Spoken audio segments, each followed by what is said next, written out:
কাল রাতে আমি আমার হাজবেন্ডের জন্য নিজের মতো করে গরুর মাংস রান্না করেছিলাম। রান্না করার কোনো প্ল্যান প্রোগ্রাম আগে থেকে ছিল না, হঠাৎ করে রান্নাটা করেছিলাম। সন্ধ্যার পর হঠাৎ করেই হাজবেন্ড এক গাদা মাংস নিয়ে এসে বলে, এক্ষুনি রান্না করে দাও। তো যেই বলা সেই কাজ, আমি রান্না করতে বসে গিয়েছিলাম। আমার হাজবেন্ড বলেছে আর আমি রান্না করবো না, সেটা কি সম্ভব? কখনোই না। তো এই যে নিজের মতো করে যেভাবে রান্না করেছিলাম সেটাই শেয়ার করবো আজকে এই ভিডিওর মাধ্যমে আপনাদের সাথে। গরুর মাংসটা অনেকে অনেকভাবে রান্না করে, অনেকে স্টাইলে রান্না করে। ইনফ্যাক্ট আমিও এক এক সময় এক এক রকম ভাবে রান্না করি, তবে কাল যেভাবে রান্না করেছিলাম সেই রেসিপিটি আজকে শেয়ার করবো এই ভিডিওর মাধ্যমে আপনাদের সাথে। তাহলে চলুন দেরি না করে ভিডিওটা শুরু করা যাক। আসসালামু আলাইকুম everyone, this is Mishima from my little page and welcome back to my new video. আশা করছি আপনারা যে যেখানে আছেন অনেক বেশি ভালো আছেন এবং আমরাও ভালো আছি আলহামদুলিল্লাহ। কাল আমি যেভাবে মাংসটা রান্না করেছিলাম এভাবে যদি আপনারা গরুর মাংসটা রান্না করেন তাহলে অনায়াসে মাংসটা অনেক বেশি সফট হবে, মাখো মাখো হবে এবং মশলা প্রত্যেকটা মাংসের ভিতর খুব সুন্দরভাবে ঢুকে যাবে আর স্বাদটাও অনেক বেশি ভালো হবে। যদি আপনারা এভাবে কেউ কখনো রান্না করে থাকেন, এই ভিডিওটা দেখে যদি মনে হয় যে এভাবে আমিও রান্না করেছি, তবে অবশ্যই কমেন্টসে বলে যাবেন। অনেক সময় আমি করি কি, মাংসের সাথে সব মাল মশলা একসাথে অ্যাডজাস্ট করে মিক্সড করে তারপর একসাথে আর কি চড়িয়ে দিই, বসিয়ে দিই চুলার উপর। তবে কাল একটু অন্যভাবে ট্রাই করেছিলাম। কাল ফার্স্টে মাংসটা আমি প্রথমে গরম পানি দিয়ে সেদ্ধ করে তারপর ম্যারিনেট করা মাংসটা হালকা ভেজে নিয়েছিলাম এবং তারপর কষিয়ে ঝোলের পানি দিয়ে রান্না করেছিলাম। কালকের মাংস খাওয়ার রিভিউটা আমার মেয়ে ফার্স্ট আমাকে দিয়েছিল। তো কষানো মাংস থেকে আমি আমার আরশিমনিকে আগে টেস্ট করতে দিয়েছিলাম। তো ও টেস্ট করার পর মানে ওর রিভিউটা অনেক ভালো দিতে পারে। বলছে মানে মানে মাম্মি মাংসটা এত বেশি সফট হয়েছে, আমি গালে দিলে আমার গলার নিচে চলে যাচ্ছে। মানে এটা কোনো রিভিউ হইলো? ওর রিভিউ শুনে ওর বাবার আমি তো হাসতে হাসতে পুরাই শেষ। মানে ও এত সুন্দরভাবে আর কি রিভিউটা দিয়েছিল, ছোট্ট গালে কথাগুলো বেশ লাগছিল শুনতে।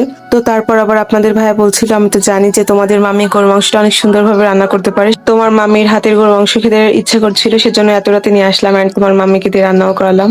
তো আর কি এই যে আমি ফার্স্টে মাংসটা রান্না করার জন্য আলু ভেজে নিয়েছিলাম, কারণ আমার মতো আমার ছেলে মেয়েও মাংসের থেকে মাংসের আলু অনেক বেশি পছন্দ করে। আর আলুটা যদি ভাজা ভাজা করে নেওয়া হয় তাহলে মাংসের টেস্ট অনেক বেশি বেড়ে যায়।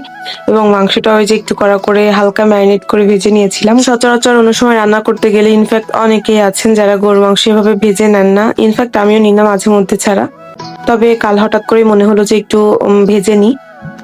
অন্যান্য টাইমে আসলে সবকিছু মাল মশলা ব্লেন্ড করা মশলার সাথে ম্যারিনেট করা মাংস একসাথে মিক্সড করে তারপর চুলার উপর বসিয়ে দিয়ে কিন্তু কালকে ভেজে নিয়েছিলাম এবং তারপর এই যে ব্লেন্ড করা মশলাগুলো একসাথে ভুনে নিচ্ছিলাম। অ্যান্ড তারপর যে আপনাদের ভাইয়া মাংসের সাথে গরুর মাংসের মিক্সড মশলাও এনেছিল, সেটাও অ্যাড করে দিলাম। গরুর মাংসের মিক্সড মশলার সাথে কিন্তু ব্লেন্ড করা মশলাগুলো খুব সুন্দরভাবে একসাথে অ্যাডজাস্ট করে নিতে হবে। মশলাগুলো একদম মাখো মাখো করে কড়া করে ভেজে নিতে হবে, ভুনে নিতে হবে আর কি। তো এই যে তেল নুন হলুদের সাথে আমি ব্লেন্ড করা মশলা খুব সুন্দরভাবে মিক্সড করে নিচ্ছিলাম, ভুনে নিচ্ছিলাম। তারপর এই যে ভেজে রাখা গরুর মাংসগুলো সেই মশলাটার সাথে মিক্সড করে দিলাম, দিয়ে যে নাড়িয়ে চাড়িয়ে নিচ্ছিলাম।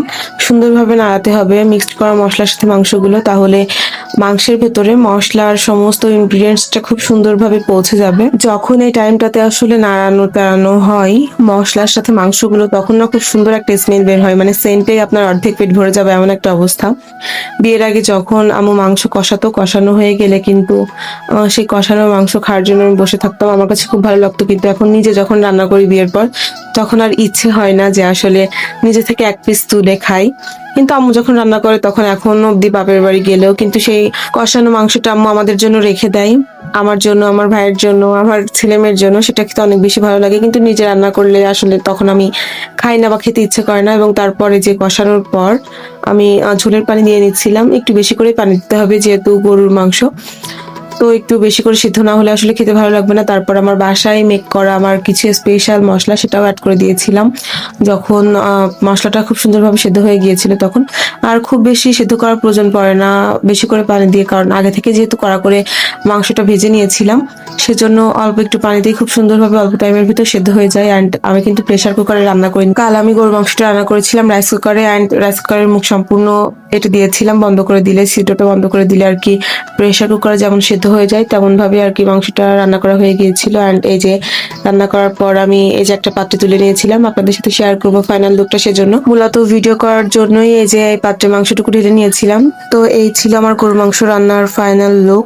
আপনাদের কেমন লাগলো অবশ্যই জানাবেন। এভাবে রান্না করলে কিন্তু মানে আগে থেকে ম্যারিনেট করা মাংস ভেজে নিয়ে তারপর মশলার সাথে ভুনে ঝোলের পানি দিয়ে কষিয়ে নিয়ে রান্না করলে কিন্তু দেখতে যেমন সুন্দর হয়, মাংসের কালারটা খেতেও অনেক বেশি সফট হয়, মাংসটা অনেক ভালোভাবে সেদ্ধ হয়। তো কালকের এই মাংস রান্নাটা অনেক বেশি মজা হয়েছিল, দেখতে যেমন সুন্দর হয়েছিল, খেতে মাশাআল্লাহ অনেক টেস্ট হয়েছিল। তো আপনারা কারা কারা আছেন যারা এইভাবে গরুর মাংস আগে থেকে ভেজে নিয়ে তারপর রান্না করেন অবশ্যই কমেন্টসে জানাবেন। আবার অনেক সময় আমি মাংসের সাথে ব্লেন্ড করা মশলাগুলো মিক্সড করে একসাথে চুলার উপর বসিয়ে দিয়ে রান্না করার জন্য, সেভাবে খেতেও একটা অন্যরকম টেস্ট হয়।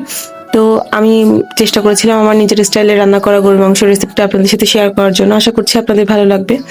আপনাদের কেমন লাগলো অবশ্যই জানাবেন এই ভিডিওর কমেন্টে। ধন্যবাদ সবাইকে, দেখা হবে নেক্সট কোনো নতুন ভিডিওতে। ভালো থাকবেন সকলে, আল্লাহ হাফেজ সবাইকে।